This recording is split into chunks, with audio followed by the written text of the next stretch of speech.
The drone of the airplane engine was a physical weight pressing against my temples, a relentless vibration that seemed to rattle the very bones of my exhaustion.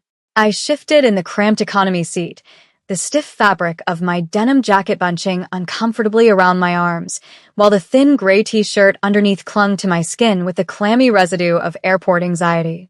27 years of life, and it felt like every single mistake, every unpaid bill, and every hour of overtime had coalesced into this singular moment of unbearable fatigue. I wasn't traveling for leisure. I was running, or at least trying to, moving from a city that had chewed me up to a potential job interview in a place that promised nothing but more heat and more struggle. The air in the cabin was recycled and stale, smelling faintly of pretzels and despair. I tried to keep my eyes open, to focus on the scratched plastic of the tray table in front of me, but the heaviness was a tide I couldn't swim against. Beside me, the passenger in the window seat was a statue of stillness. I hadn't looked at him closely when I boarded, just a blur of dark clothing and a posture that took up space without seeming aggressive. He was reading, or maybe just staring out into the black abyss of the night sky, but he felt solid. Unlike the flimsy world I was living in, where eviction notices fluttered like autumn leaves, he felt like an anchor. My head bobbed, gravity playing a cruel joke on my neck muscles. I fought it once, twice, jerking awake with a gasp that no one heard over the roar of the turbines. But the third time I lost the war. My body surrendered, sliding sideways, seeking purchase, seeking anything that wasn't the hard edge of the seat. My cheek found a surface that was firm yet yielding, warm and smelling of something impossibly expensive: sandalwood, cold rain, and steel. It was the safest place I had rested in years. I should have pulled away. I should have apologized and corrected my posture. But the darkness swallowed me whole, and for the first time in a decade, I didn't dream of drowning. I drifted in a void of absolute, terrifying peace, tethered to the world only by the rhythmic rise and fall of a stranger's breath beneath my ear. Consciousness returned not with the jarring thud of landing gear or the shrill beep of an alarm clock, but with the slow, luxurious slide of silk against bare skin. The sensation was so alien, so utterly removed from the scratchy cotton sheets of my studio apartment, that my mind refused to accept it as reality. I kept my eyes closed, breathing in deeply, expecting the smell of stale airplane air. Instead, the air was crisp, chilled to perfection, and carried the faint scent of jasmine and antiseptic cleanliness. I stretched, my limbs feeling heavy but rested, a languidness I hadn't known I was capable of possessing. Then, the memory hit me, the flight, the shoulder, the stranger. My eyes snapped open. I wasn't on a plane. I was staring up at a ceiling that seemed miles away, adorned with intricate crown molding and a chandelier that looked like a frozen explosion of diamonds. I shot up, the silk sheet pooling around my waist. I was in a bed the size of a small island, in a room that whispered of wealth so vast it felt predatory. Floor-to-ceiling windows covered one entire wall, blocked by heavy velvet blackout curtains that let only a sliver of blinding desert light bleed through. Panic, cold and sharp, spiked in my chest. I looked down at myself. My denim jacket was gone. My gray shirt was gone. I was wearing a silk robe that felt like water, shimmering in a pale champagne color that I would never dare to touch in a store for fear of staining it. I scrambled backward, hitting the padded headboard, my breath coming in short, jagged gasps. "Hello," I croaked, my voice rusty. No answer. I looked at my hands, trembling as I clutched the sheets, and that's when the light caught it. A weight on my left ring finger. I froze. Slowly, terrifyingly, I lifted my hand. There, sitting heavy and possessive on my finger, was a diamond the size of a robin's egg, flanked by emeralds, set in a band of platinum that felt cold against my skin. It wasn't just jewelry, it was a shackle disguised as a star. Beneath it sat a simple, thick wedding band. The room spun. I scrambled out of the bed, my feet sinking into plush carpet, and ran to the sliver of light at the window. I tore the curtains back. The view assaulted me, the unmistakable, garish, glorious skyline of Las Vegas, but seen from a vantage point of dizzying height and seclusion. I wasn't just in Vegas. I was in a fortress above it. I needed to find a door. I needed to find my clothes. I needed to wake up from what had to be a hallucination induced by stress and altitude. I navigated the room, which was larger than my entire apartment complex, touching the furniture as if to test its solidity. Mahogany, marble, gold leaf. It was all real. I found a set of double doors and pushed them open, stepping out into a hallway that stretched endlessly, lined with artwork that probably cost more than my life's earnings. "Is anyone here?" I called out, my voice gaining a little more strength, fueled by the rising tide of adrenaline. Silence answered me, heavy and watchful. I walked barefoot down the corridor, the silence amplifying the sound of my own heartbeat in my ears.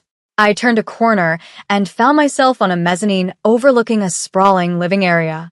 And there he was, the man from the plane.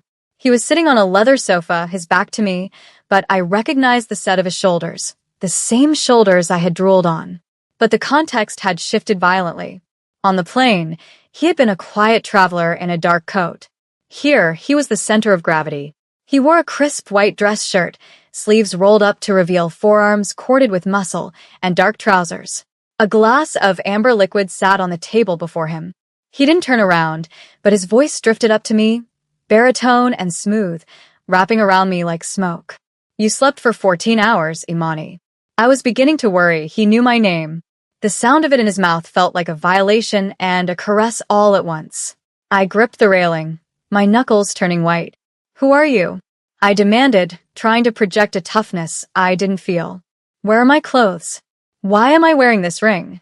He stood up then, slowly, with the grace of a jungle cat that has no reason to rush. He turned to face me. His face was angular, devastatingly handsome, with eyes so dark they looked like inkwells. There was a scar cutting through his left eyebrow, a mar on perfection that only made him more terrifying. "I am Daehyun," he said simply, as if that explained the universe. "And you are wearing that ring because yesterday, while you were sleeping, we landed. And last night, in a private ceremony, you became my wife." "That's impossible," I spat, descending the stairs with reckless speed. I didn't sign anything. I didn't agree to anything. I was asleep.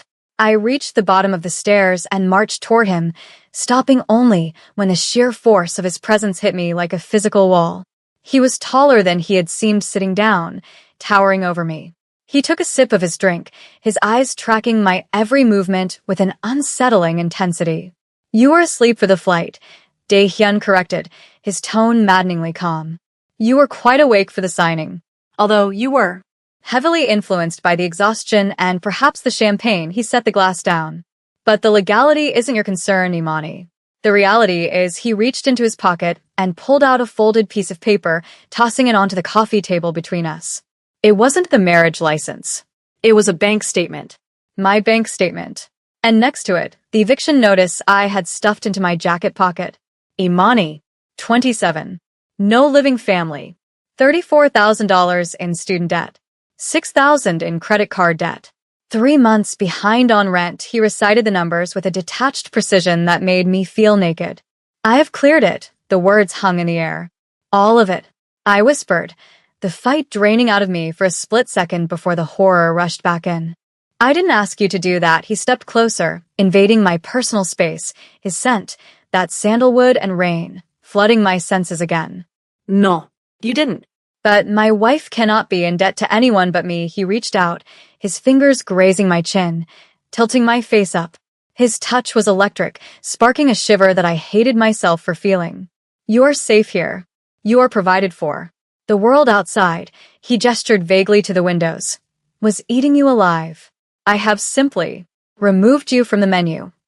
"I am not a rescue dog," I snapped, jerking my face away from his hand. "And I am not for sale. I'm leaving."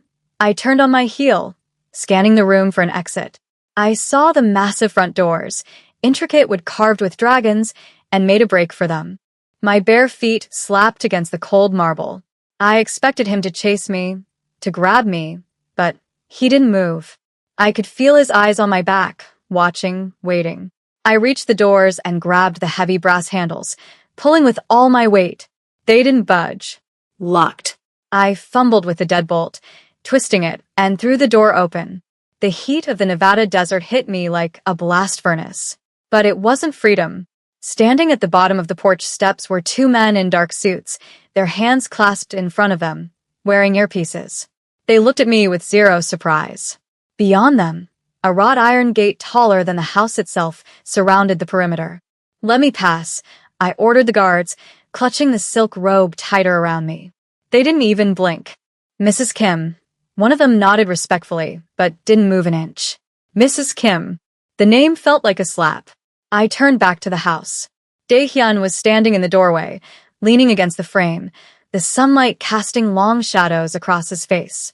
"There are no keys, Imani," he said softly. "The gates only open when I say they open." I looked from him to the guards, then out at the shimmering heat haze of the desert. I was in the middle of nowhere. "You can't keep me here," I yelled, my voice cracking. "This is kidnapping." He pushed off the doorframe and walked slowly toward me, stepping out into the heat. He didn't seem to feel the temperature. "Kidnapping is such a crude word," he mused, stopping just inches from me. He looked down, his gaze dropping to the ring on my finger. "We are newlyweds. We are in our honeymoon phase. The world believes you are here because you want to be."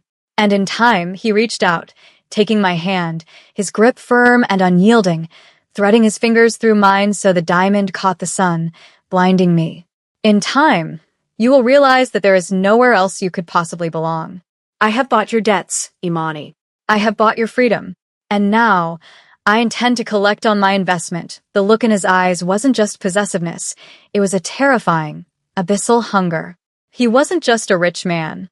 The way he stood, the way the guards feared him, he was a king of a very dark kingdom, and I had just been crowned his reluctant queen. The sun began to bleed out over the horizon, painting the desert in bruised shades of purple and violent orange, a visual echo of the turmoil churning in my gut. I had spent the hours since our confrontation pacing the perimeter of the library, a room lined with books that looked like they had never been opened, their leather spines stiff and judgmental. I was still wearing the silk robe, having refused the selection of evening gowns the silent, terrified house staff had wheeled in on a garment rack. It was a petty rebellion, clinging to the nightwear as if it were armor, but it was the only choice I had left. When the double doors opened, Dae-hyun didn't ask if I was ready. He simply filled the doorway, his presence sucking the oxygen out of the room. He had changed into a tuxedo, the black fabric absorbing the dim light, tailored so sharply it looked like a weapon. "Dinner," he announced, a single word that wasn't an invitation but a decree.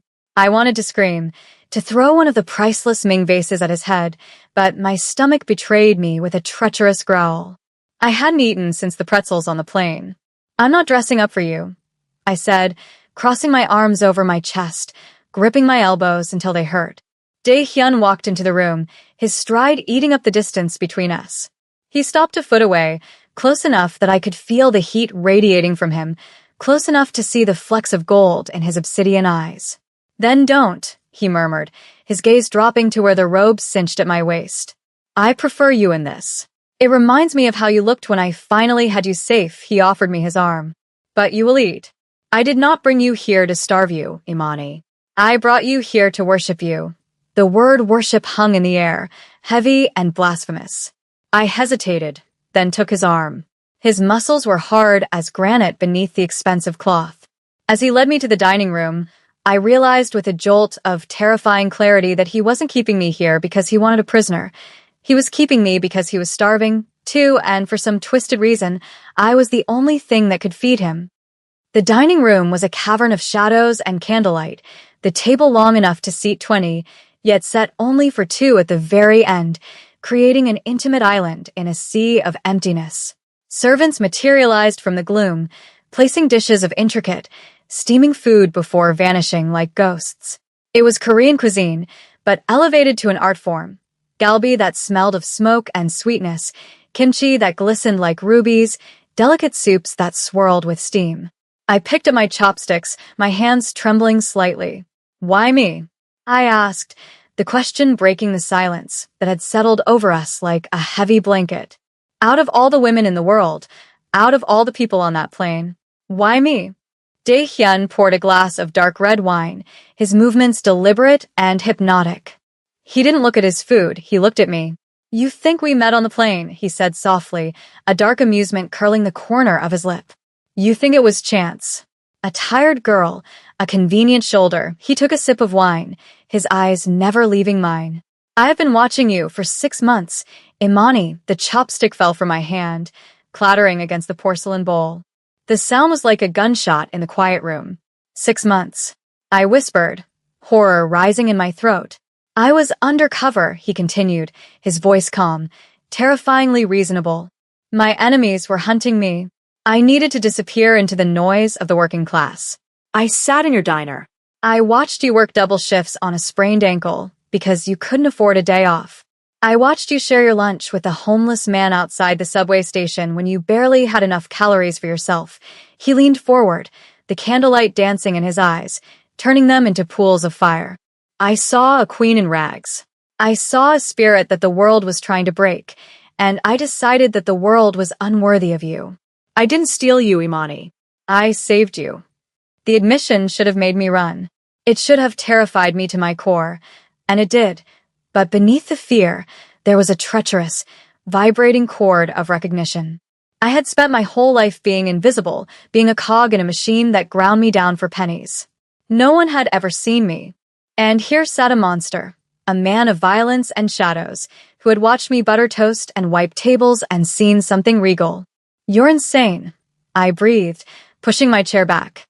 You can't just possess people because you admire them. Dae-hyun stood up, the movement fluid and swift. He walked around the table, and I froze, my flight instinct warring with a paralysis born of fascination. He stood behind my chair, his hands coming to rest on my shoulders. His touch was heavy, possessive, branding me through the silk. Possession is 9/10 of the law, my love, he whispered into my ear, his breath hot against my neck, sending a shiver racing down my spine that had nothing to do with cold. And looking at you now, angry, defiant, alive. I know I made the right investment. He trailed a finger down the side of my neck to my pulse point, which was hammering against my skin like a trapped bird. Eat, he commanded, his voice dropping an octave, vibrating in my chest. We're going out tonight. I want to show the city exactly who belongs to me. The duality of his tone, the threat and the tenderness, was dizzying. I picked up the chopsticks again, my resistance crumbling under the weight of his proximity. As I ate, tasting the explosion of flavors, I realized I was sitting in a cage of gold, but for the first time in my life, the door was locked from the outside, and I wasn't the one holding the key. And God help me, part of me didn't want to find it. The drive into the city was a blur of neon lights and speed. We were in the back of a black Maybach that felt more like a tank than a car, the leather seats smelling of new money and old secrets. Dae-hyun sat beside me, his hand resting on my thigh, not squeezing, just there, a constant reminder of his claim. I looked out the tinted window at the Las Vegas Strip, a river of artificial light cutting through the desert darkness. It was a world I knew only from movies, a playground for people who didn't have to choose between electricity and groceries. Now I was gliding through it like royalty. Where are we going? I asked, my voice barely audible over the hum of the engine. To a place where luck is manufactured, Dae-hyun replied enigmatically. The car slowed, pulling up to the curb of a casino that looked like a palace made of glass. The doors opened, and the noise of the street rushed in. Laughter, engines, the chaotic symphony of vice. Dae-hyun stepped out and offered his hand. When I took it, he pulled me flush against him, his arm wrapping around my waist like a steel band. We moved through the crowd, and I saw the way people parted for him. It wasn't just respect, it was fear. Men in expensive suits nodded nervously. Women looked at him with hungry eyes, then looked at me with venom. I felt small, exposed in my silk robe which I had refused to change, but Dae-hyun walked with his head high, wearing my defiance like a badge of honor. We reached a private elevator, and as the doors slid shut, sealing us in silence, he turned to me. You are trembling, he noted, his thumb tracing the curve of my hip. I'm scared, I admitted, looking up at him. Everyone is looking at you like you're the devil, he smiled, a slow, dangerous expression that made my knees weak. I am the devil to them, Imani. But to you, he leaned down, his lips brushing mine, a featherlight promise of devastation. To you, I am simply the man who burns the world, so you can be warm. The elevator dinged, opening onto a rooftop terrace that overlooked the entire city. It was breathtaking, the wind whipping my hair across my face. But the peace was shattered in a heartbeat. A crack, sharp and loud like a whip, echoed through the air. The glass railing beside us shattered. Before my brain could register the sound of the gunshot, Dae-hyun was moving. He didn't run away, he moved into the line of fire. He spun me around, shielding my body with his own, pressing my face into his chest. Down, he roared, his voice changing from the smooth baritone of a lover to the guttural command of a general. He tackled me to the ground, the impact knocking the wind out of me.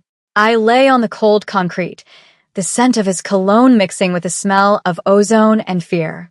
Another shot rang out, chipping the stone inches from his head. He didn't flinch. He was a solid wall of muscle over me, his hand cupping the back of my head, protecting me from the debris. I looked up and saw his face. He wasn't afraid. He was furious. His eyes were scanning the rooftops opposite us, calculating, predatory. He pulled a gun from a holster beneath his jacket, a sleek, black metal death machine, and fired 3 shots into the darkness, without even breaking his rhythm. "Stay down," he growled at me, his eyes locking onto mine for a split second. In that chaos, amidst the gunfire and the screaming that rose from the street below, I saw something that shattered my last defense. He wasn't protecting his property. He was protecting his heart. He was willing to take a bullet for me, a woman he had kidnapped, a woman who had given him nothing but scorn. "Dae-hyun," I screamed as I saw a bloom of red appear on the white shoulder of his shirt. He winced, but didn't move off me. "I have you," he gritted out, firing again. "I have you. Nothing touches you." And as the security team swarmed the roof, shouting orders and returning fire, I clung to his lapels, burying my face in his bleeding shoulder, realizing with a jolt of horror and ecstasy that I was safe. In the middle of a war zone, beneath the body of a Mafia boss, I was safer than I had ever been in my quiet, desperate life. The ride back to the mansion was a suffocating silence of adrenaline and pain. The car tore through the desert roads, the speedometer buried, the convoy of security vehicles flanking us like a Praetorian guard. Dae-hyun sat with his head leaned back against the seat, his eyes closed, his hand still gripping mine so hard my fingers were numb. The red stain on his shoulder had spread, ruining the pristine white shirt, a stark contrast to the dark interior. We didn't speak. There were no words for the shift that had occurred on that rooftop. When we arrived, the staff was already waiting with medical kits, their faces pale masks of efficiency. They tried to usher him into the infirmary, but he shoved them aside with his good arm. "Room," he barked. "My room." He dragged me with him, not forcefully, but as if he couldn't bear the physical separation. We entered the master bedroom, the same room I had woken up in, and he collapsed onto the edge of the bed, the gun clattering onto the floor. I stood there, trembling, my hands covered in his blood. "Imani," he rasped, opening his eyes. They were hazy with pain, but burning with that same intense focus. "Come here." I shouldn't have moved. I should have let the doctors handle him. But my feet moved on their own. I walked to him, stepping between his spread knees. I reached out and began to undo his shirt buttons, my fingers slick with blood. He watched me, his chest heaving. "You're hurt," I whispered, pushing the shirt off his shoulders. The bullet had grazed the top of his deltoid, a deep gouge, ugly and weeping, but not lethal. "It is nothing," he dismissed, wincing as I touched the skin around the wound. "Why?" I asked, my voice cracking. "Why did you cover me? You could have died." He reached up with his uninjured hand, cupping my cheek, his thumb brushing away a tear I hadn't realized had fallen.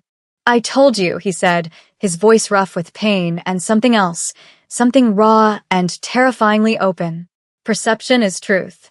You perceive yourself as a captive. I perceive you as my life. If the bullet hits you, it kills me anyway. It is merely a matter of efficiency to take it myself." The logic was twisted, insane, and overwhelmingly romantic in a way that defied all reason. My heart slammed against my ribs.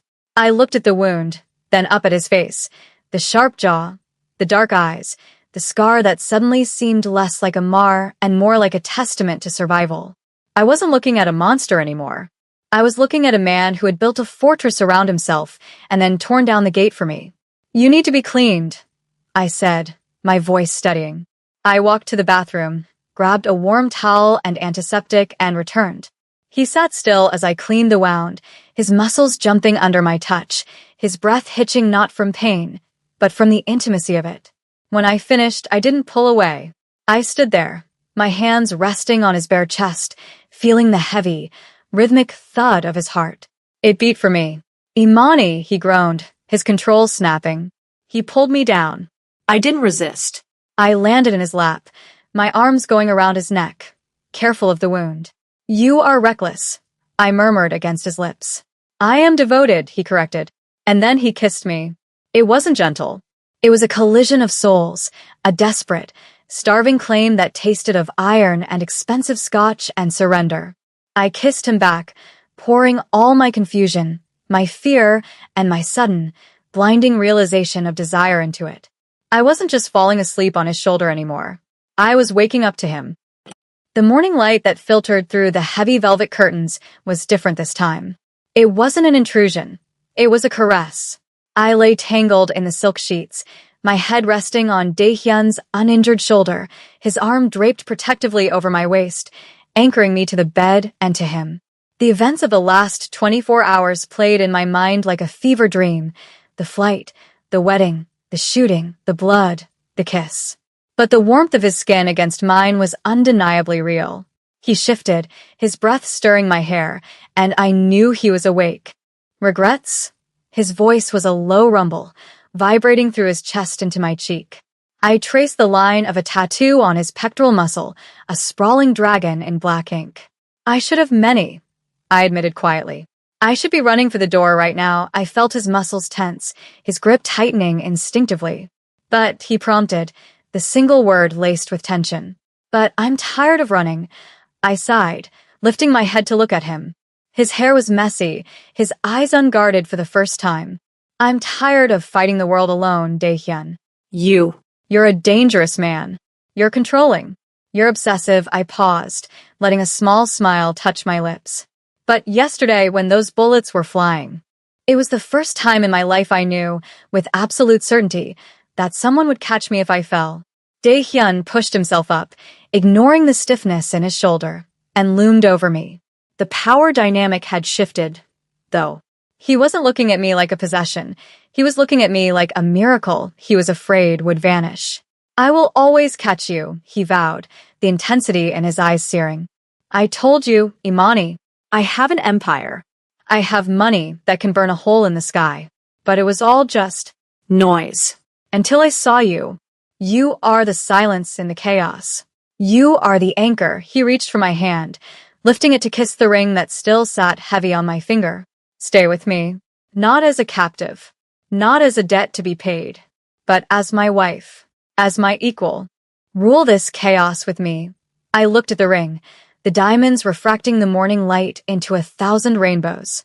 I thought about the diner, the unpaid bills, the cold loneliness of my apartment. Then I looked at the man who had taken a bullet for me without blinking. The choice wasn't between freedom and captivity. It was between a life of struggle and a life of fierce, terrifying, all-consuming love. "Okay," I whispered. "Okay." The word was small, but it shattered the last of the walls between us. Daehyun didn't smile. He looked as if he had just conquered a nation. He lowered his forehead to mine. "Then let them come," he whispered fiercely. "Let the whole world come. We will burn it all down together." 3 months later. The private jet hummed with a smooth, expensive vibration, a stark contrast to the rattling commercial flight that had started it all. I sat by the window, watching the clouds form a white floor beneath us. I wasn't wearing denim anymore. I was wearing a Taylor cream suit that cost more than my old car, my hair swept back, the diamond on my finger catching the sunlight. Across from me, Daehyun was on a call, speaking rapid-fire Korean, his voice sharp and commanding. He was the boss, the terrifying, ruthless leader of a syndicate that spanned continents. But as he spoke, his eyes drifted to me. He paused mid-sentence and just looked, The hardness in his face melted away, replaced by that private, possessive warmth that was reserved only for me. He hung up the phone and reached across the aisle, taking my hand. He didn't say anything, he didn't have to. The silence between us was no longer empty. It was full. I squeezed his hand back, feeling the calluses on his palm, the strength in his fingers. I looked out at the horizon, a limitless expanse of blue. I had fallen asleep a poor girl, exhausted and alone. I had woken up in a nightmare that had slowly, terrifyingly, beautifully turned into a dream. I wasn't just Imani anymore. I was Mrs. Kim. I was the queen of the desert, the wife of the devil, and for the first time in my life, I was exactly where I belonged. Thank you so much for listening.